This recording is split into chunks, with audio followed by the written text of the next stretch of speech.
Om. Learning some of the important mantras of some Upanishads which can help us understand, contemplate and know what is there in the Upanishads. So here is the description of who is this Supreme Impersonal Brahman. What is the nature of it? So it says, Eko Deva Sarvabhuteshu Gudha Sarvavyapi Sarvabhutantaratma Karmadhyaksha Sarvabhutadhivasa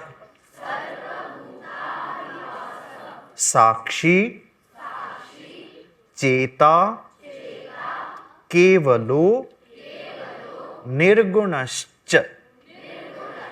This is what is the description of the Supreme Brahman. Okay, coming from Svetasvatara Upanishad. So it says that Eko Deva, that Deva, that Supreme God, that Supreme Impersonal Brahman is Eka. The first nature of it is that it is Eka. When it says Eka, and always in the context of Upanishad, when you have Eka, so it is one without second. So it is Eka, one. Then it says Sarva Bhuteshu Gudha. Even though this Supreme Brahman is one without second, yet by his own power, by his own will, he is Gudha, secret, because he has entered into everything and being that it has created.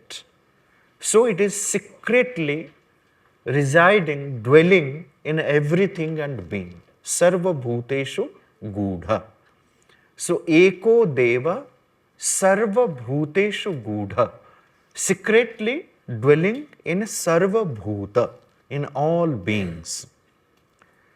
Because it is dwelling or residing or present in everything and being, so it is widespread, all spread, Sarva Vyapi, all pervading. Okay? Because its presence can be felt, because it is present in all beings, all things, in all happenings. So it is Sarva Vyapi, all pervading. So it is Eka, it is Sarva Bhuteshu Gudha, and it is Sarva Vyapi. Then it says Sarva Bhuta Antaratma. So we say about our inner self, the Antaratma. So Sarva Bhuta Antaratma, it is the Antaratman of every being, every conscious being. So Antaratma, Sarva Bhuta Antaratma. Because it is present in everything and being, because it is the Antaratman of every being, so anything that one does, so it is that which controls, regulates and is the master of all karma. So Karmadhyaksha. So when we do offering, most of the times we have said that we must offer our work. To whom should we offer? When we say that we have to offer our work, whom should we offer? We have to offer our work to the master of work. Who is the master of work? That Supreme Brahman who is present secretly, deep-seated within every one of us. So he is the Karmadhyaksha, the master of all karma. Sarva Bhutadhivasa. Even though he is secret in everything and being, every being, yet it is beyond all beings, Sarva Bhutadhivasa. Also, it is concerning with every being. It is living in every being. It is living within and it is living beyond. Then it is Sakshi.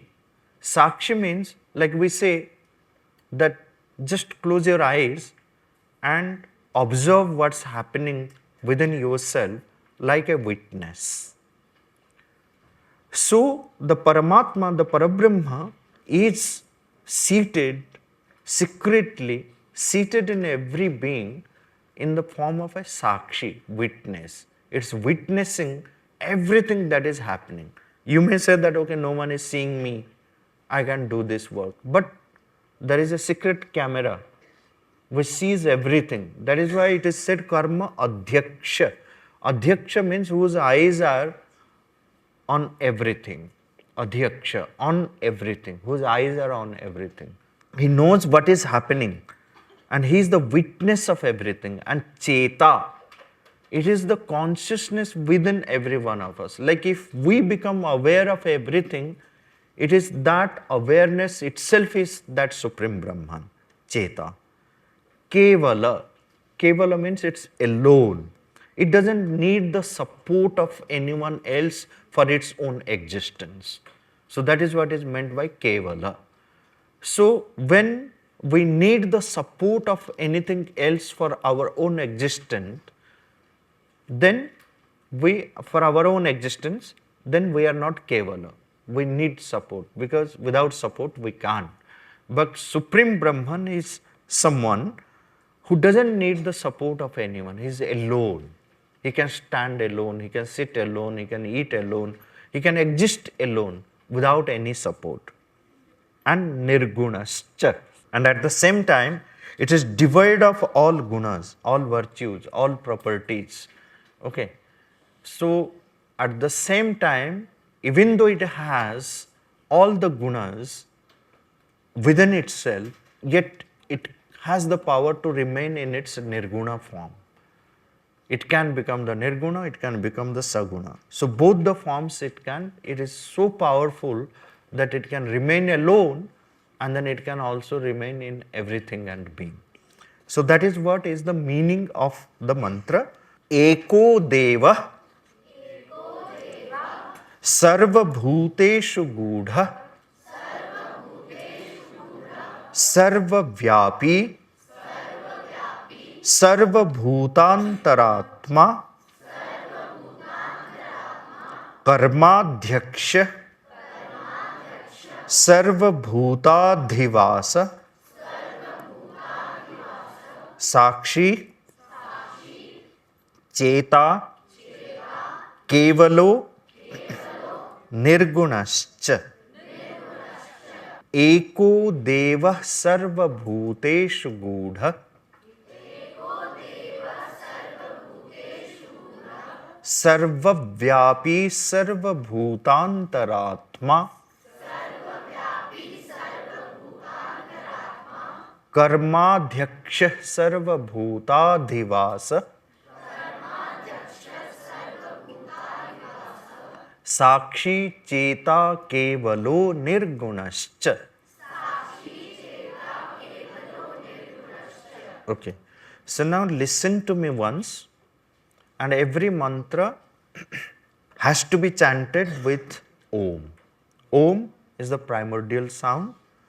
Every mantra has to begin with Om and end with Om. So we will do that chanting of Om together, and then I will recite the mantra. Listen to me first. Then we will practice line by line, and then we will pronounce it all together. Okay, this is the step.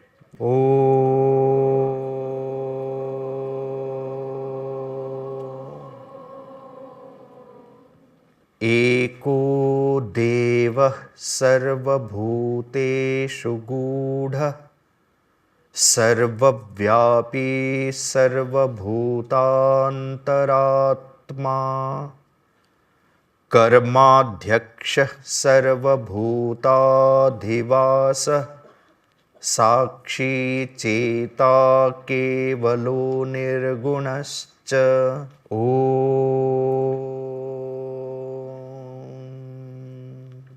Eko Deva Sarvabhuteshu Gudha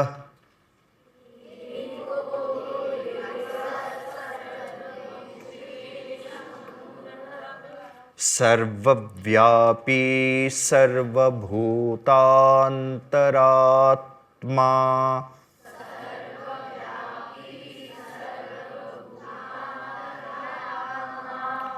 कर्माध्यक्षः सर्वभूताधिवासः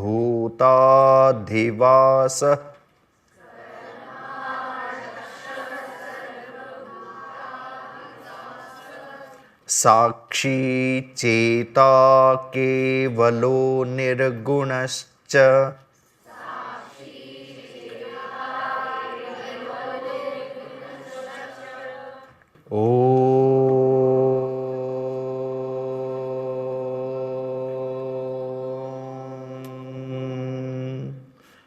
एको देवः सर्वभूतेषु गूढः सर्वव्यापी सर्वभूतान्तरात्मा कर्माध्यक्षः सर्वभूताधिवासः साक्षी चेत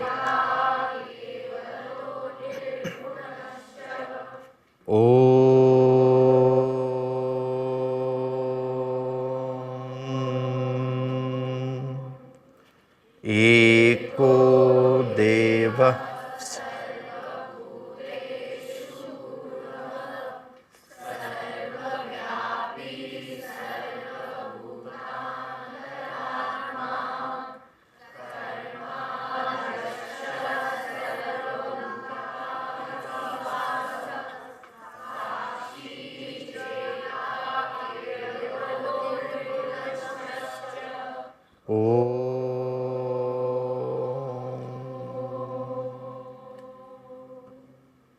Beautiful.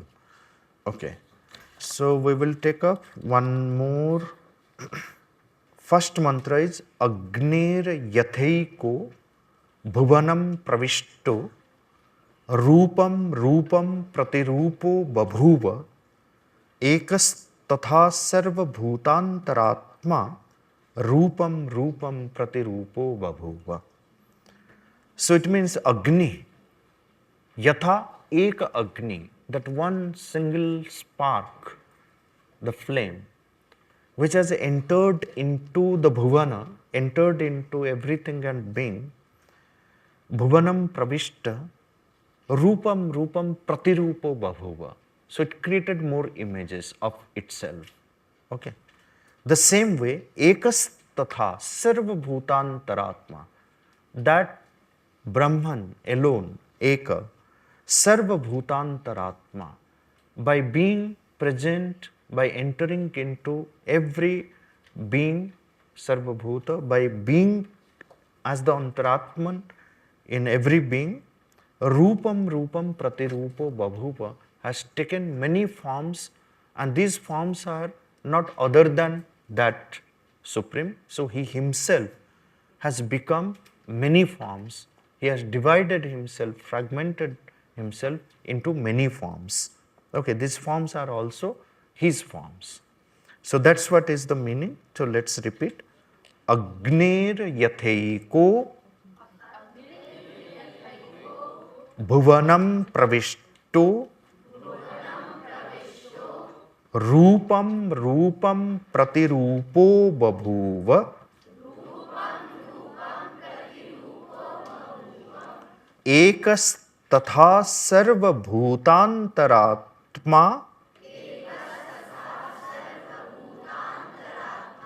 Rupam Rupam प्रतिरूपो बहिश्च. Okay.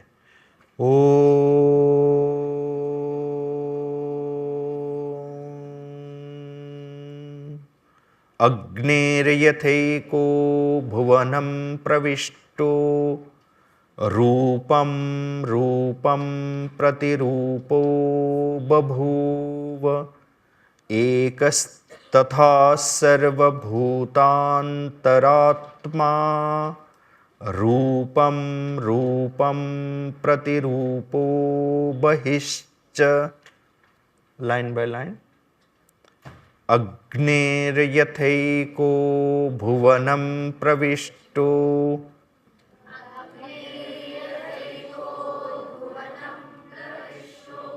Rupam rupam pratirupo babhuva.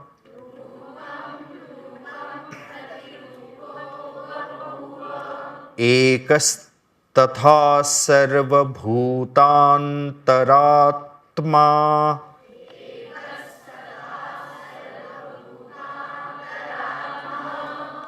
Rupam rupam pratirupo bahischa.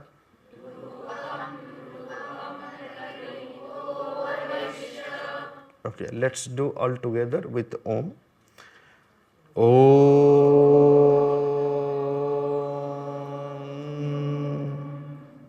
Agneryatheko bhuvanam pravishto. Rupam rupam pratirupo babhuva. Ekastatha sarvabhutantaratma. Rupam rupam pratirupo bahischa. Om.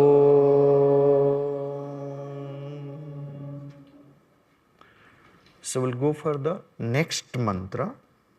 Actually, the next two mantras, there is a little anecdote which is connected with this. You all have heard about Jagdish Chandra Bose. Life hai, consciousness hai. Okay, life hai.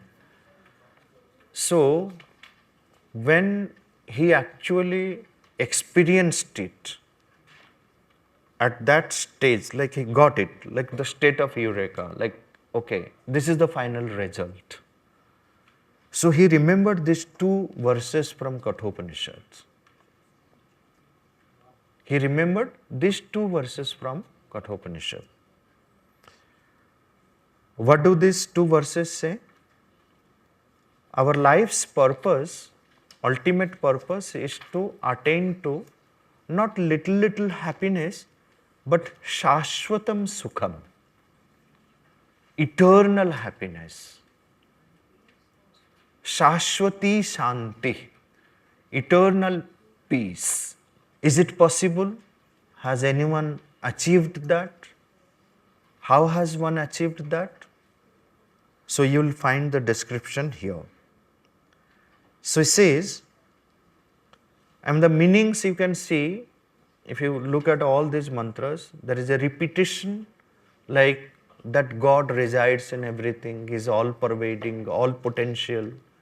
This repetition was our way of presenting and establishing the fact. In the Gita itself, you will find so many things repeated. It's not a dosha. So sometimes you say, like, why they are repeating so many times? Okay.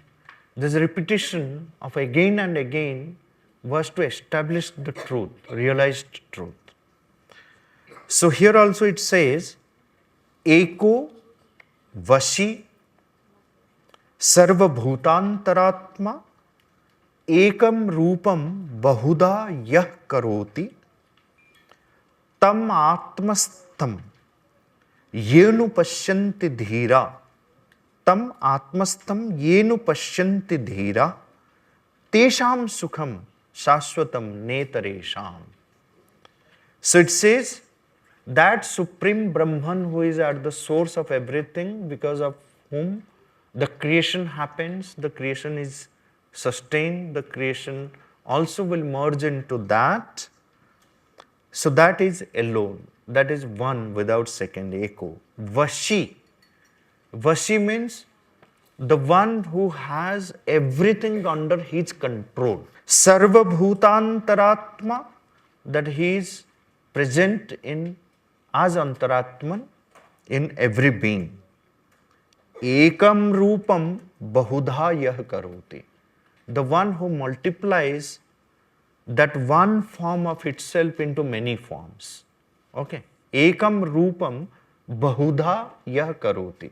If we say that this world, this diverse, this multiple world is not other than that Supreme Brahman, Okay, so then every form that has become, that has manifest here, so it is that Supreme alone has fragmented itself and divided itself to become this form.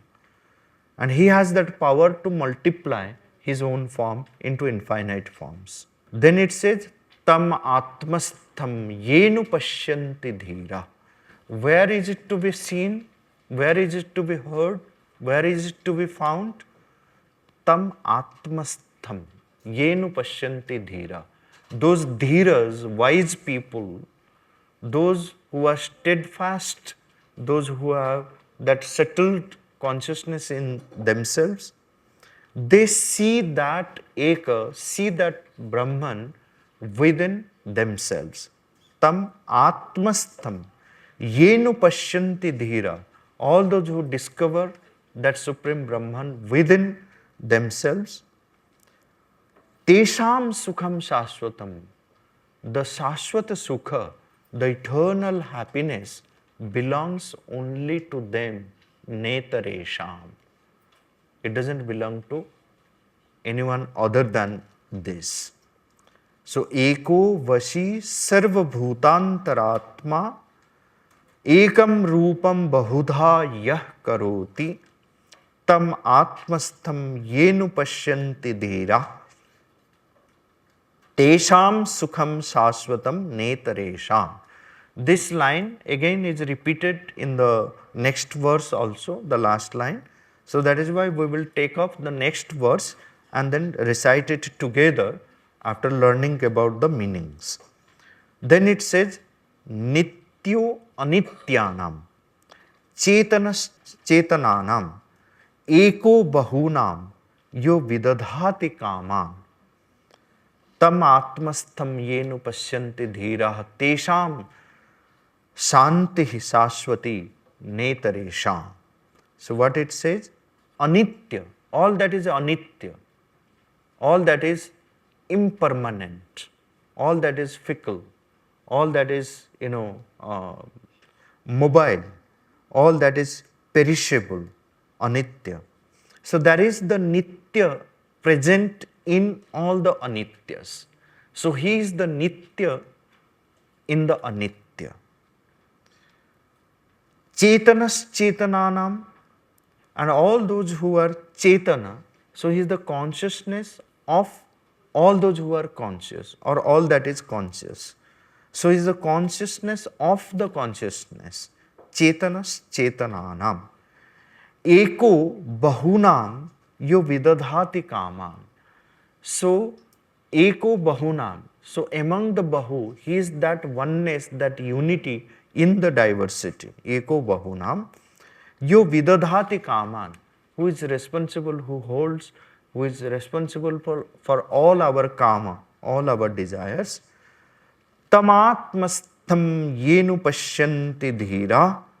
All those dhiras who see him within themselves. Tesham Shanti Shashvati.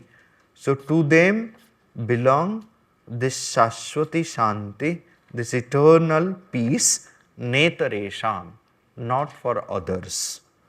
So this is what is the meaning. Now repeat the words. Eko Vashi Sarva Bhutantaratma Ekam Rupam Bahudha Yah Karoti Tamatmastham Yenu Pashyanti Dhira Tesham Sukham Shashvatam Netaresham.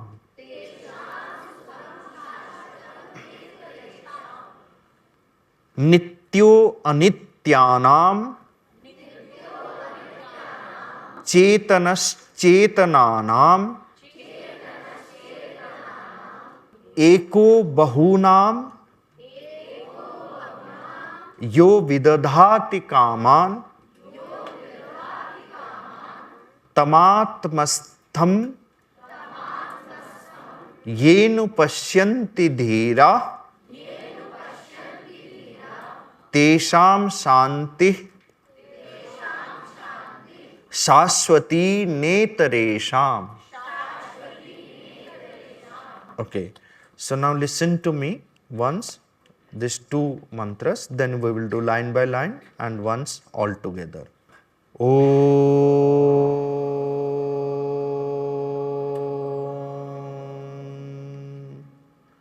एको वशी सर्वभूतान्तरात्मा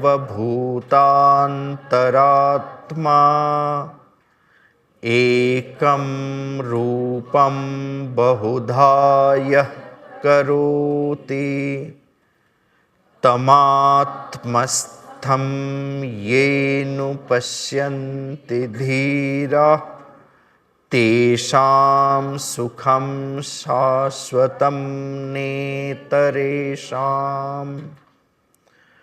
नित्यो नित्यानां चेतनश्चेतनानाम्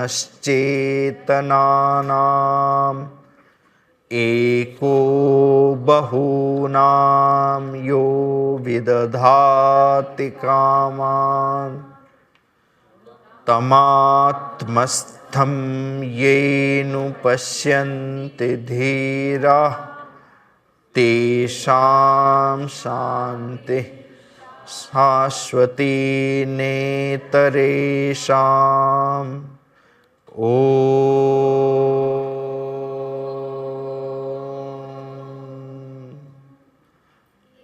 एको वशी सर्वभूतान्तरात्मा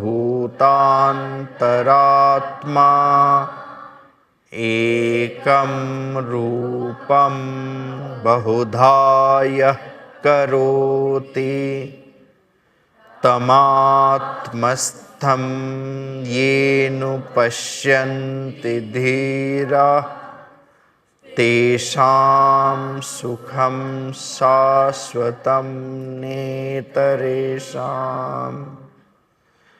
नित्यो नित्यानां चेतनश्चेतनानाम्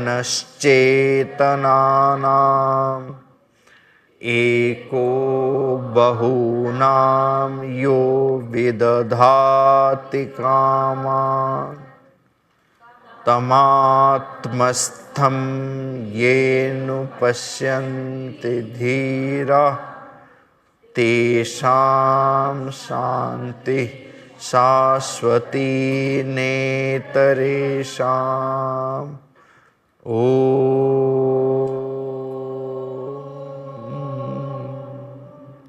So if anyone has anything to share, so next 10 minutes we will use for that. Sir, I wanted to clarify that by Divine Mother, sir, do we mean Prakriti? Prakriti can be like Divine Mother in her highest form. When we say Divine Mother, it is very clearly described in the Gita as Para Prakriti. Only Para Prakriti, the Divine, but Divine Mother can manifest in any form. Sir, She is also present. Sir, Divine and Divine Mother is same. It is of the same consciousness. Okay, sir. So it comes in its feminine form. So what is the need of this feminine form, sir? Why? It's needed for the sake of creation. Execution, creation and execution, both. The creation will begin only when there is this duality. There is this two fundamental principles, masculine and feminine principle, Agni and Soma. Without that, and in the Veda, you will find these two fundamental principles are described in the form of Agni and Soma. I have a question related to my confusion. While I was going through Gita, as Sri Krishna says that the Atma is Adaha, Shoshya, Achintya, Nitya. So, we also say that we have, our Granths have given us some definition of divine. We have his definition. But sir, I have this confusion that are we really defining God? Because we have designed our words. We saw this object, we named it a cup. The words are made by us. Then how we are saying that these are divine qualities by using our words? So even though like we have set like the rishis because of their realization, because of their seeing, direct seeing, so they have given some description, but that is not a complete definition of the divine. So some glimpse of that they have given through that. That is why again and again they say that it is indescribable, it is unthinkable. Okay. But if we contemplate some aspect of that, some glimpse of that we can feel. We can see him in the form of that unity of consciousness, Eka. We can see him as aloof, Kevala, alone. We can see him, feel his presence when the Rishi feels the presence of that divinity in everything and being. So he gives a name Sarva Bhutantaratma, Sarva Bhuteshu Gudha.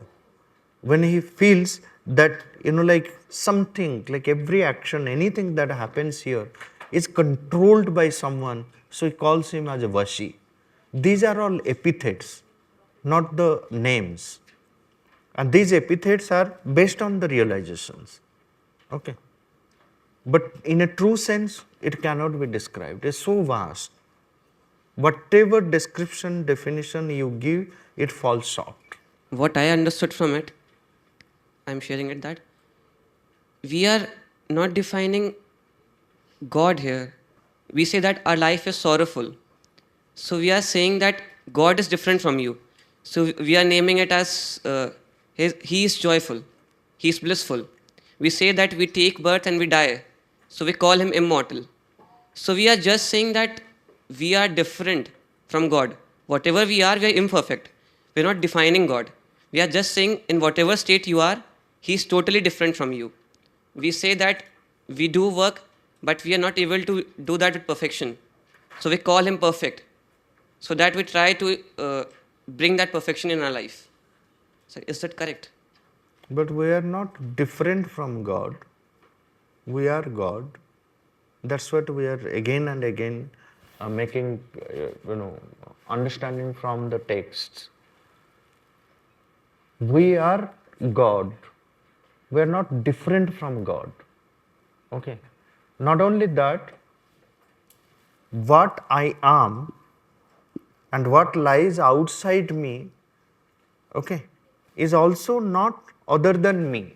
This intense feeling that what I am and what lies outside me, both are not different from each other. So there is the unity. So there is the sameness. Okay. So what lies in me, inside me, within me, also lies what lies outside me. So that's why whatever lies outside me is not other than me. And therefore, if I need to understand the world, what lies outside me, the first condition is that I should know myself. And what I should know myself, what does it mean that knowing myself? I should know myself means my core essence. And that core essence of mine is not different from God, it is the divine. So essentially, because my core essence is divine, so I am the divine. Potentially, I am the divine. But why do I suffer? Why do I not feel the presence of that divinity? So that's an issue with my consciousness, which I need to correct. And if I can refine, I can correct, I can, perfect my own instruments. So this divine which is secret, which is hidden, it can come to the front. How to differentiate between sadness? How to differentiate between sadness, as you told, there is psychic sadness also. Psychic sadness, okay. So psychic sadness is something like from within, because there is this great presence. For most of us, the psychic keeps sending messages. There is an inner voice which tells us that this is not good. This is the path you should not take. Okay. In spite of constant reminders from the psychic, in spite of constant messages the psychic sending, when the person doesn't heed to it, doesn't listen to it, or listens but avoids it, then there is a sadness which happens at the psychic level. The psychic feels sad that bechara, what can I do for it? So in spite of constantly reminding the person that you should not do that, but the person is constantly falling into the trap of knowingly, consciously or unconsciously, he is taking the other path. So the psychic feels sad for that person or for itself, that nothing can be done. So that is what is known as the psychic sadness. अंतरात्मा खुद ही दुखी हो जाता है कि ठीक नहीं हो पा रहा है चीज.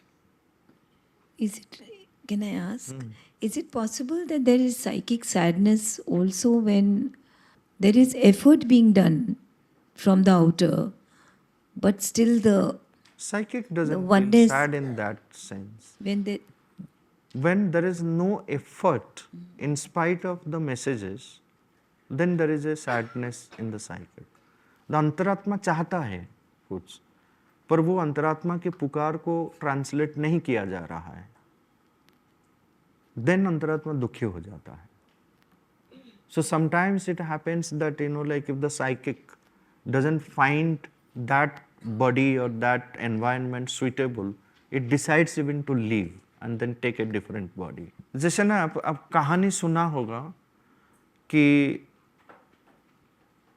शिव पार्वती बैठे हुए हैं, पार्वती बोलते हैं शिव जी को कि आपका अपना ही भक्त है, देखो ये कितना सफरिंग है उसको, तो आप थोड़ा मदद क्यों नहीं करते हो उसको. तो शिव जी बोलते हैं मैं तो मदद करता हूं, पर उसको दिखता ही नहीं, वो जान नहीं पा रहा है, तो मैं तो उसके लिए दुखी हो जाता हूं. शिव जी स्वयं दुखी हो जाते हैं. कैसे?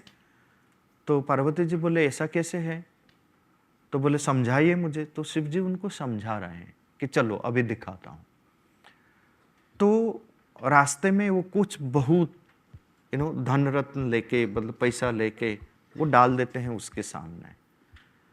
तो वो देखते हुए भी उसको नजरअंदाज कर देता है. वो नहीं बोला ये क्या है, ये फालतू चीजें होगा, मैं नहीं उसको टच करूंगा. तो वो अगर उठा लेता तो वो रिच बन जाता. मतलब भगवान चाहते हैं, पर वो किसी कारण उसको इग्नोर कर देता है. तो फिर शिव जी स्वयं दुखी हो जाते हैं. पार्वती जी बोलते हैं हाँ आप ठीक कर रहे हो, तो उसको मार्ग आप दिखाते हो, उसके सामने आप सब कुछ रखते हो, फिर भी वो नहीं जान पा रहा है, तो शिव जी स्वयं भी दुखी हो जाते हैं. ऐसे बहुत सारी कहानियां हमारे पुराणों में, हमारे ट्रेडिशन में है, जहाँ भगवान स्वयं दुखी हो जाते हैं. नहीं तो भगवान तो सर्वदा आनंदमय है, वो क्यों दुखी होंगे. वो अपने भक्तों के लिए, अपने किसी दूसरों के लिए दुखी होते हैं, क्योंकि उनकी इतने मदद करने के बावजूद भी उसको कुछ समझ में नहीं आ रहा है कि कैसे करे, वो नहीं ले पा रहा है. ठीक है ना. फिर उसको हम क्या बोलते हैं कि शायद उसके भाग्य में नहीं है. वो जिसके भाग्य में है उसको भगवान छप्पर फाड़ के देते हैं, है ना, तो उसको मिल जाता है. जिसके भाग्य, वो फिर हम डेस्टिनी को इसके बीच में ले आते हैं. पर डेस्टिनी कौन क्रिएट करता है? हमारा कर्म ही क्रिएट करता है. हम खुद ही क्रिएट करते हैं हमारे डेस्टिनी. तो इसी सब को ना वो सैडनेस के साथ जोड़ा जाता है. Does everybody feel that sadness, or there is not any everybody. requirement? See, we all feel sadness at the vital level, but the psychic sadness happens to where there is some sincerity that happens, especially the sadhaks. In the case of sadhaks, sincere sadhaks, so where there is a constant message, the psychic message doesn't emerge or doesn't come for everyone. It may be coming for everyone, but mostly it comes for those who seek after that. So that sadness is a very different sadness which happens in rare cases, not with everyone. Sir, knowing this, that in spite of having God with us, we are not walking in that On the path. right path. So it's a more bigger sadness now. Definitely. Because we know that Bhagavan is there, there is a right path, still we are not taking that right path. So that is what is then the Kathopanishad describes about the two paths. One path leading you to little joys where you feel happy, and one path is not giving you any happiness, instant happiness, but in consequence it can lead you to permanent, that Shashwata Sukha or Shashwati Shanti. Okay. But the other path which gives you little happiness, so you are falling into that because you are immediately experiencing that joy and happiness.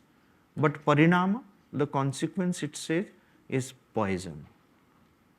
Okay. But always the choice lies with us to take this path or that path. Shreyas and prayas. When we, like with me, we know a lot of things, we read a lot of things, but then also there is a little bit of confusion within Even us. after We knowing don't so have much, those things aligned in a straight path. There is it's so much not, collision inside. it's not a straight path. Na? It is Ruju Pantha. It is not that straight path. It is Kathina. Yet, once we rise to a different level, then it becomes straight for us. Then it becomes a Ruju Pantha. But initially, it is not. The path is not so easy, so straight. You have to go through lots of ups and downs. In spite of learning so many shastras, still one will have confusion. So, sir, what should we do when we feel that everything is blurred? Yeah, increase our awareness, put little more effort, persist. As we said, na, like the obstacles, failures will keep coming. There our role is to persist in our will in spite of all failures, all obstacles and all shortcomings, all vigna which are appearing on the path. We need to persist in our will. एक कहानी सुना दूँ? हाँ. वो वेद व्यास जी इतनी सारे कॉम्पिलेशंस उन्होंने किए, वेदों का कॉम्पिलेशन किया, सब कुछ किया, उसके बाद भी उनके हृदय में बहुत दुख था, बहुत दुख था. तो नारद जी उनके पास आए, बोले इतने दुखी, इतना सब अचीव करने के बाद, बोले हाँ I can't, that joy I can not experience. Then Narad ji ने उन्हें कहा कि आप कृष्ण की कथा लिखो और फिर देखो कैसे जॉय आएगा. फिर उन्होंने श्रीमद् भागवत पुराण की रचना की and then he experienced joy. So this is story from. So, ma'am, who will be our Narad? Who will tell us that we have to write something, we have to do something which will give us joy? Your aspiration to know ki what next that will take away the sadness, that aspiration, letters to God. For me, letters to God have really helped. So if you write about that sadness to God, again and again and again and again, asking Him for the Ritasya Pantha, the right path. What is it that will take this sorrow away? You will get an answer. You have to get an answer. Meanwhile, read some stories of Krishna, because Krishna is joy personified. Right? See, it is for Vyasadeva, Narada comes. But it is not necessary that for everyone a Narada has to come. It can come in any form. Like yesterday I told you, like it can come in your dream, something, while listening something, reading something, doing something. It can appear in any form if that sincerity is there. That intensity, that purity, that devotion, dedication is there intensely. It can come in any form. To Dattatreya, it appeared in 24 different gurus. So it is not that we have, it has to come in the form of Narad. So if we have that sincerity, that aspiration, that purity, that intense seeking after, it will definitely come, but it may come in any form. Sri Aurobindo says that it may come in the form of a sound. It may come in any form and then awaken in you that spirit. Then you get the right message what is to be done. Then no confusion, no question. You have, like Sri Aurobindo himself, you look at his life. When he heard the Adesh that he has to leave for Chandan Nagar, he didn't question. When that happens, no question, no confusion, no doubt. He heard the Adesh he has to leave for Pondicherry. He just left. Where from he was, from there he left. He doesn't know where he is going, what belongings, who is help, money there, not money there. No. He heard the Adesh that he has to leave for Pondicherry, he left. Then everything is well taken care of. So you told about one katha that Shiv Ji was showing his bhakt the path to get him, but then he was not able to choose between the things. So Shiva was also sad because of that. So does God also become sad because we are not making efforts? That is what was the whole point. God do feel, pity for others. That sadness is a different sadness. वो एकदम दुखी होके एकदम टूट नहीं जाते हैं जैसे हम जाते हैं. उनका एक कंसर्न रहता है कि नहीं सुनते. So it is left to everyone. Because we have been left to our own choice. So whether our choice is to walk on this path or that path, okay. So the gods feel that in spite of constant reminder, why is not taking the right path? That is a concern. That's a kind of sadness at a different level, not the human ordinary sadness. I wanted to ask a question related to his question. Should we wait for that Narad to come? Always. Or should we keep pushing forward and keep pushing and You keep have doing the to effort? persist in your will, but in the sadhana, you cannot ask when is it going to happen. That question should not be there. You keep doing your work. So we should not wait for anything to happen. We should keep You doing keep our efforts. persistent. It will happen. It will happen. It will happen. Sir, how do we know it will happen? Because that is what is the convincing answer from all those who have got the answer. They say that yes, it has come to us. So it happens. Yes, it happens. No, that is why, like Sri Aurobindo himself says, the mother also says, no sincere prayer remains unanswered. That means every sincere prayer gets its answer. There's no doubt about it. Then the moment you have doubt like hoga, nahi hoga, kyun karu itna, then you are weakening yourself. So knowing that every sincere prayer is going to be answered, so you must keep doing with the same intensity, same spirit, the same attitude.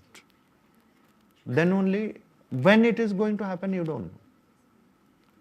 There is this story that a God messenger came to someone, a devotee, because that devotee had asked this question, when God is going to give darshan to me.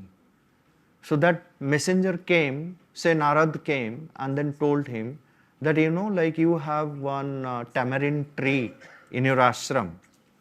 So God said to me that He will give you darshan after those many lives. Like you have the tamarind tree, you count all the leaves. So the number of leaves that you have in your tamarind tree, after so many births, He will give you darshan. Now it is a God-sent message. God directly saying. So what will the bhakta do? What will you do after listening to this message? And the bhakta is putting so much of effort. But the God says, not now. After so many births, not even years. What will you do? I will keep putting the efforts. I'll not count the leaves of the tamarind. Now what the bhakta did, when he heard, he started dancing with joy. He said, it doesn't matter when, how many births. At least I will get the darshan. The God has told me that He will give me darshan. He started dancing with joy. The God has said, confirmed, that He will give me darshan. Someday He will. He started dancing with so much of joy that God appeared before him at that moment. But if he had got disappointed, that no, what is the use? So many births. Anyway, God has said He will give me darshan. Okay, I'll wait for that. Then he would not have got the darshan of God. Okay, sir. Okay. Thank you. Thank you. That there were two bhaktas. And one just folded his One mat. got disappointed. हाँ, one folded his mat and Yes. said, अब हो गया. इतने जन्म बाद दर्शन देंगे तो क्या फायदा? He folded his mat and got up. When the other person came to know, then what Sampath Ji said, he started dancing and he got darshan right there and then. So it was silly to leave the path. Silence, please.